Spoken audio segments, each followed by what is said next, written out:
I've always believed that doing the right thing matters even when no one's watching.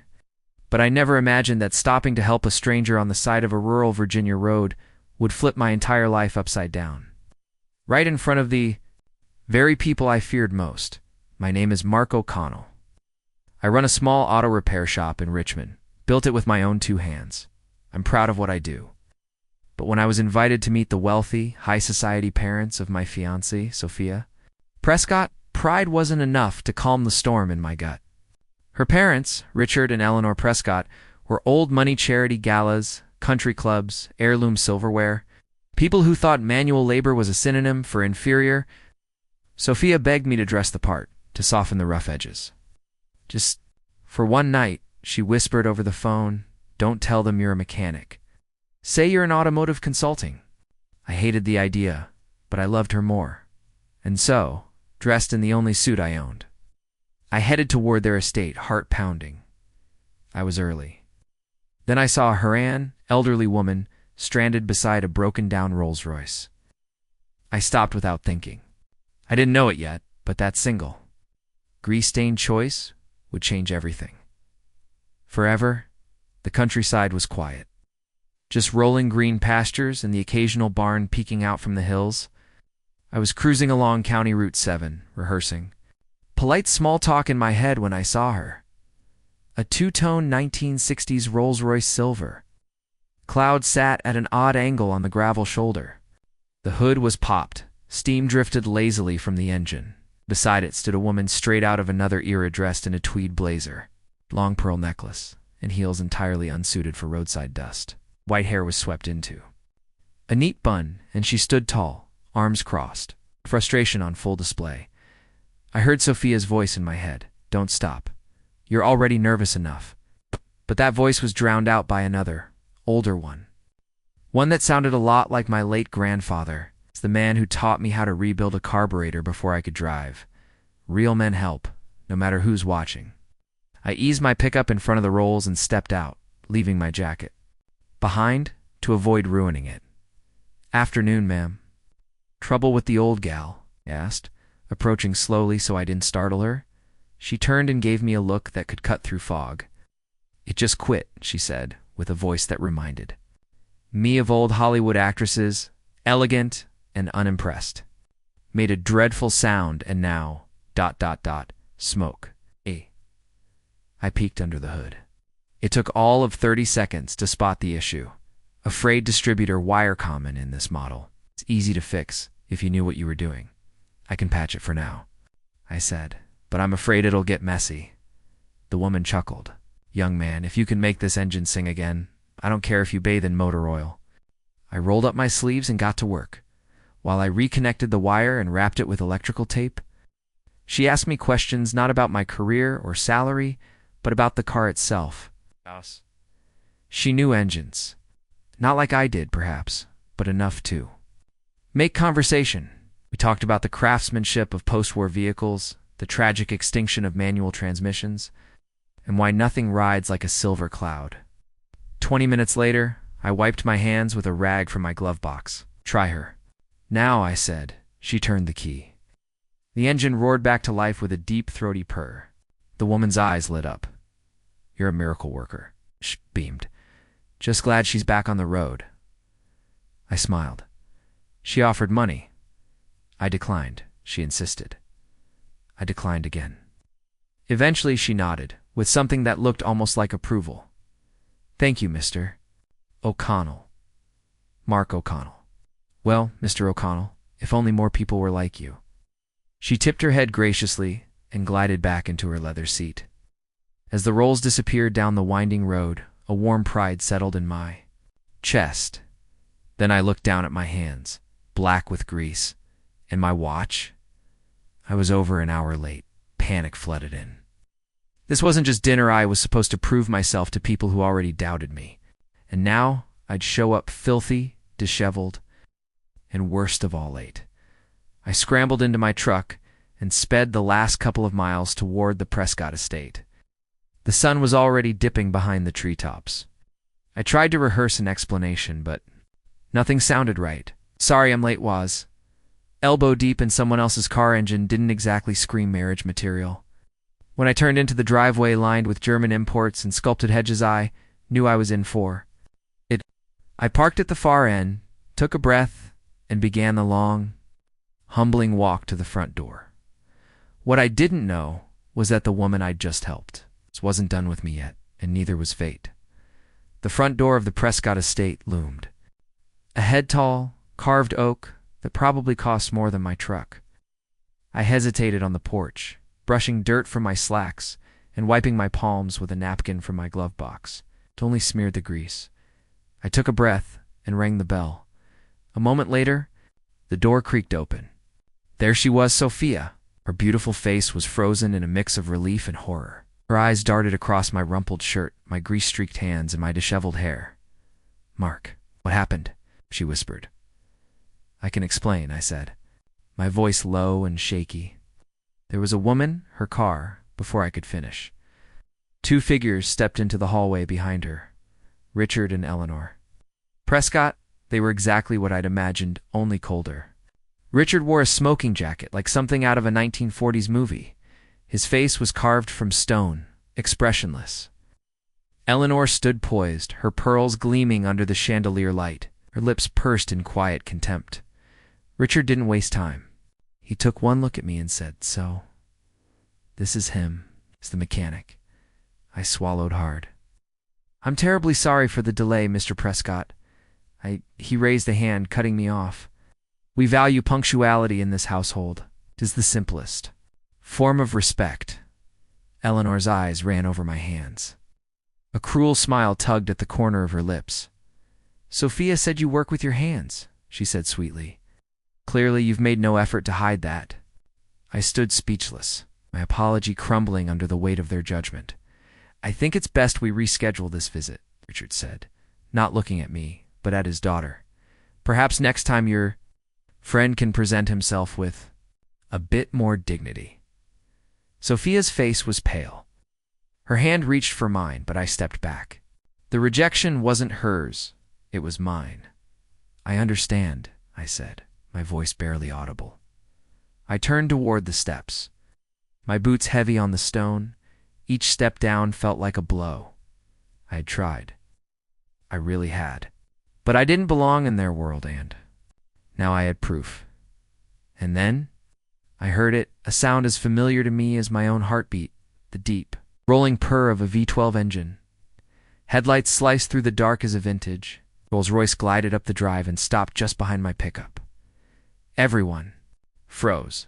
A chauffeur stepped out and opened the back door with precision. Out stepped the very woman I'd helped on the roadside. Only now, she wasn't just a stranded motorist. She was Matilda Prescott, Sophia's grandmother, and, as it turned out, the undisputed matriarch of the entire Prescott family. Sophia gasped. Eleanor's face went sheet white. Richard's eyes narrowed. "Mother, what are you doing here?" Eleanor said, her voice trembling. Matilda didn't answer. She looked past them, all of them, and walked straight toward me. Up close. Under the porch light, her eyes were sharp and calculating. They scanned my messy shirt, my stained hands, and softened. "This is the young man you were about to throw off your porch?" she asked, voice cutting through the silence. "Mark O'Connell," she said clearly, turning to face the family. "Spent an hour of his life lying in gravel to fix my car, and didn't ask for a single thing in return." Mouth, but Matilda shut him down with a wave of her hand. "Respect Richard," she said. "This young man has it, more than I can say for you right now." I stood frozen. Matilda turned back to me, her smile warm and sure. "Come along, Mark. You're having dinner with me?" At my table, she took my arm, and just like that, the game changed. I followed Matilda Prescott through the grand foyer, still not entirely sure I wasn't hallucinating. She walked briskly, her grip firm on my arm, the scent of rosewater and old leather trailing in her wake. Her presence commanded every inch of the space we crossed, as if the very walls had learned to lean in and listen. Behind us, Richard and Eleanor Prescott. Just moments ago, the imperious gatekeepers of this house trailed in stunned silence. Sophia walked between them, her face flickering with something that looked a whole lot like hope. We entered a dining room straight out of a movie set. A massive mahogany table stretched nearly the length of the room, polished to a mirror finish. Ornate sconces bathed everything in soft golden light. The place settings looked like they hadn't been used since a governor came to dinner, and yet there were only 5 seats prepared. Matilda motioned to the butler, an elegant, wiry man named Henderson, to set one more. "At my right, please," she said casually. With the authority of a Supreme Court judge, Henderson paused for a fraction of a second, just long enough to register the magnitude of what she had said, then gave a slight bow and got to work. Learn later that the seat to Matilda's right was sacred ground. It was where her late husband once sat. Then, after his passing, it was meant for Richard until tonight. Dinner began like any other formal meal might: salad, duck confit, wine I couldn't pronounce. But the real feast was the conversation. And Matilda had made it crystal clear. This night was about me. She didn't ask what I earned or where I went to college. She asked me how I first learned to rebuild a carburetor, what my favorite classic American engine was, and what made a perfectly tuned motor sing. I answered honestly, no pretense. Just stories from a life spent under hoods, bowed deep in engines. Her eyes sparkled with every detail. At one point, Richard attempted to steer the conversation back to himself. "Mother, speaking of value," he said, puffing up the vintage car, "market is taking a downturn. Frankly, these old relics are losing relevance." Matilda didn't even glance at him.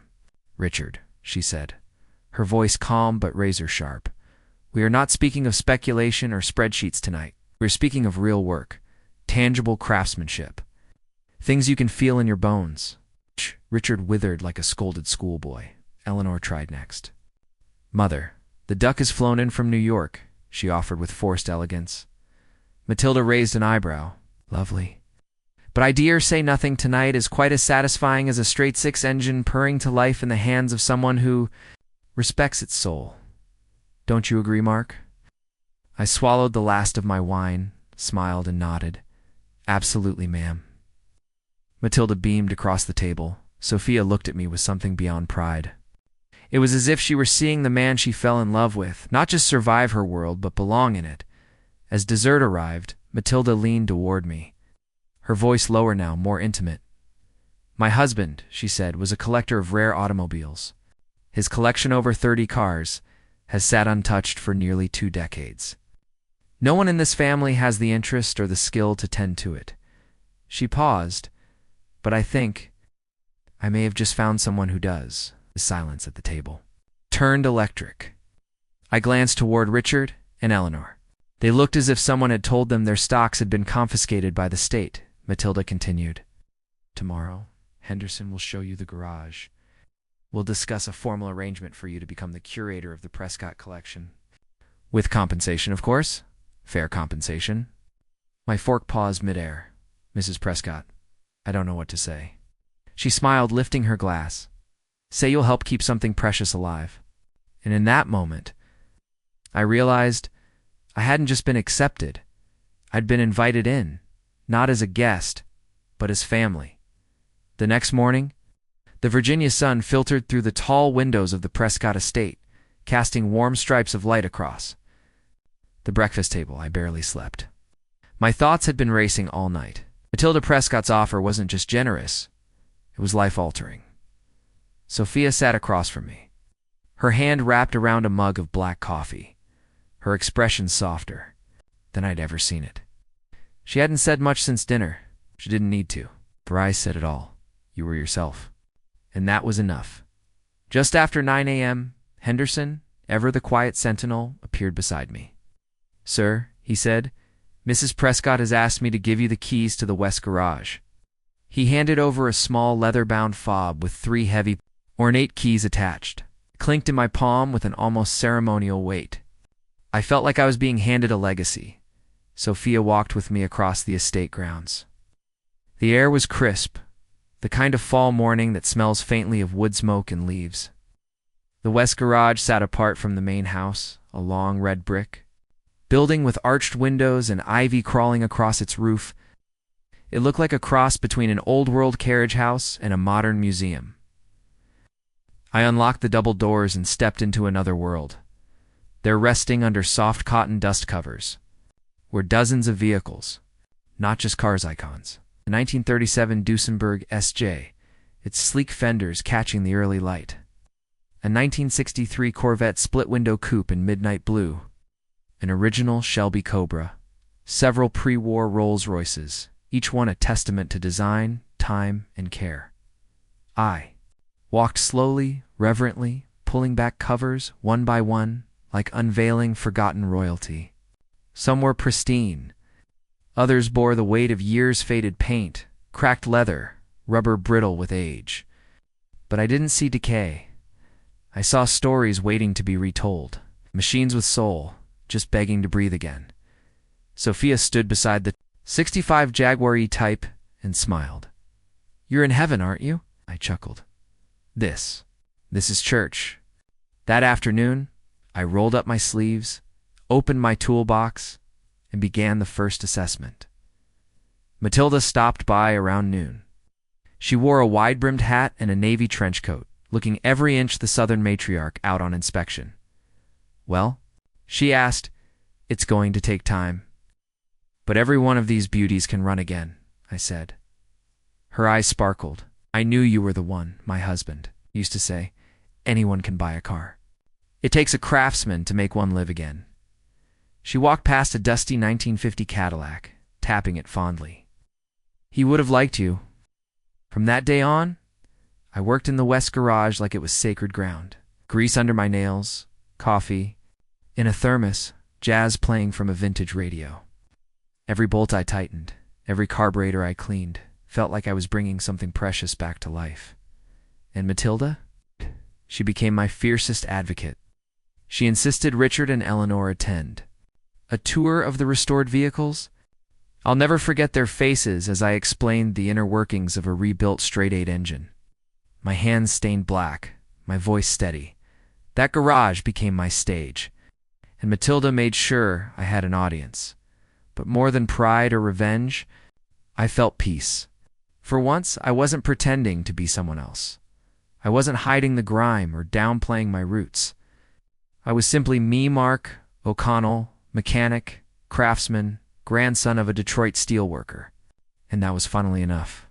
One night, Sophia and I took the Jaguar out for a spin through winding country roads. She reached across the console and squeezed my hand. I fell in love with the man who stops for strangers. Not the one who tries to impress my parents. The engine purred beneath us, headlights cutting through the night, and I smiled, because in that moment, with grease on my hands and love in the seat beside me, I knew I had gained something far greater than approval. I had earned respect, and better. Yet, I had earned it by staying true to who I was. 3 weeks into my work on the Prescott family's vintage car collection, life had taken on a new, almost surreal rhythm. My days were filled with quiet restoration cylinders, carburetors, paintwork. My nights were filled with dinners beside Sophia, and occasionally, an unexpected but welcomed conversation with Matilda over a glass of aged bourbon in the library. But the change in the household didn't sit well with everyone. Richard and Eleanor. Prescott, my would-be in-laws, had not spoken more than 2 sentences to me since that unforgettable dinner. When they passed me on the estate, Eleanor would raise her chin slightly higher in that practiced display of haughty indifference. Richard's disapproval was more subtle quiet, nods that felt colder than a silent stare. Sophia called it social warfare with silverware. And she wasn't wrong. One Friday morning, I was in the garage replacing the water pump on a 1939 Packard when I noticed Eleanor standing outside the open bay door. Arms were crossed, a silk scarf wrapped around her shoulders like armor. She watched for a full minute before speaking. "You must be quite pleased with yourself," she said, her voice level. I wiped my hands and turned slowly. "Just doing my job, ma'am. Don't play coy. My mother gave you the keys. You've become quite the hero of the household." Her words dripped with a strange blend of sarcasm and bitterness, but underneath it, I caught something else. Was it jealousy? Regret? "I didn't ask for this," I replied. "I just helped a woman whose car had broken down. Everything else, Wasn't my plan. Eleanor stepped into the garage, her heels clicking softly on the concrete. She looked at the vehicles, some still covered in dust sheets, others already gleaming. "You remind me of someone I used to know," she said finally. "My father? He built things with his hands too. Got them dirty, ruined more than a few white tablecloths. He always smelled of pine and oil. I loved that smell, till I was told I should be ashamed of it." Her voice cracked just slightly, and in that moment the mask slipped. I saw the woman underneath, not the socialite, not the gatekeeper of old money etiquette, but a daughter who had learned to suppress pride for the sake of polished appearances. "Maybe," I said gently, "it's time to stop being ashamed." She blinked, caught off guard. Then, with a half laugh, half sigh, she turned and left without another word. The following week, Matilda hosted another dinner. This time, I was seated once again to her right, Sophia beside me. Richard and Eleanor sat across the table, their smiles more convincing than before, though still clearly rehearsed. Midway through the meal, Matilda raised her glass. "To Mark," she said, "for breathing life back into this family's legacy, and perhaps into its values as well." Yes. There was a pause, a long one. Then, unexpectedly, Richard lifted his glass too. "To good workmanship," he added with a faint, almost imperceptible nod in my direction. That was his olive branch then, but present. And for the first time, Eleanor didn't look away when I met her eyes. She didn't smile, but she didn't scowl either that night. As Sophia and I stood on the back porch watching the stars, she leaned into me and whispered, "I think you're changing them, Mark. One engine at a time." I didn't answer right away. I was still replaying Eleanor's voice in the garage, the trembling note when she spoke of her father. Maybe I wasn't just restoring cars. Maybe I was restoring something else, something that had rusted beneath the surface of this family for years. And maybe, just maybe, that kind of work was the most important of all. A few months into the job, I found myself less and less surprised by how often Matilda Prescott appeared in the garage. She came not as a matriarch checking in on her investment, but as a woman reconnecting with something long dormant, her late husband's passion, and perhaps even her own sense of joy.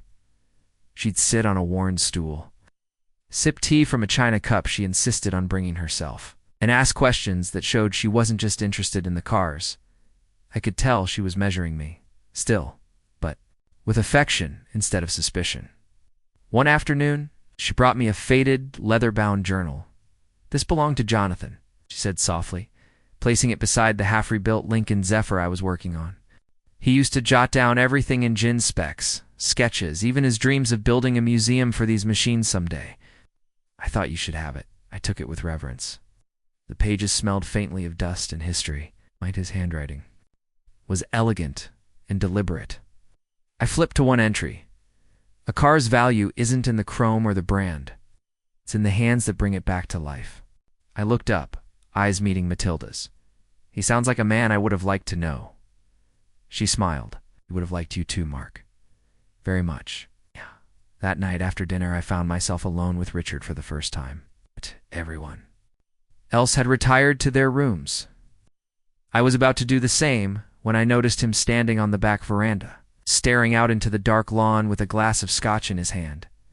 I hesitated, then joined him. He didn't look at me. "You know, I never touched any of those cars," he muttered. "Not once thought they were impractical, a waste of time." I didn't respond. He took a slow sip, then added, "My father loved them, loved working on them." I resented that. I guess thought it made him small. A man of tools, of dirt, not vision. He finally turned toward me. There was something raw in his eyes. "But he would have called you a man of purpose." I was taken aback. "Mr. Prescott, He held up his hand. "Don't make more of it than it is. I'm not apologizing. Not fully. But I am. Recognizing what's right in front." Of me, he downed the rest of his scotch, then walked away into the dark corridor. Sophia found me sitting on the front steps that night, staring up at the stars. "My father spoke to you, didn't he?" I nodded slowly. In his own way, she sat beside me, pulling her knees up like she used to as a kid. You know what I see, Mark? You're doing what none of us ever could. What's that? You're restoring more than just the cars. You're restoring the people who let them fall apart in the first place. That struck me in a way I didn't expect, because deep down, I realized she was right. Every wrench I turned, every smudge of grease on my hands, it wasn't just mechanical. It was emotional labor, too. One morning, as I arrived at the garage, Henderson, yes, the same dignified butler who once winced at my stained jacket, handed me a small wrapped package. It's from Mrs. Prescott. He said inside was a key, engraved with the words, Legacy Room. Below it, a note in Matilda's handwriting. Some heirlooms sit on shelves. Others rebuild engines, restore trust, and remind us who we are. Welcome to the family. Months passed. Summer faded into a crisp amber Virginia autumn. Silent and still, now echoed with the hum of life. Engines roared back to form, paint gleamed like sunlight on water, and dust gave way to polish. But something deeper had shifted too. One afternoon, Sophia and I took a newly restored 1957 Thunderbird out for a drive down those same country roads, the ones that had led me unknowingly into the storm of judgment, then into something far greater. As the wind curled through her hair and the horizon burned orange with twilight, Sophia reached across the bench seat and took my hand.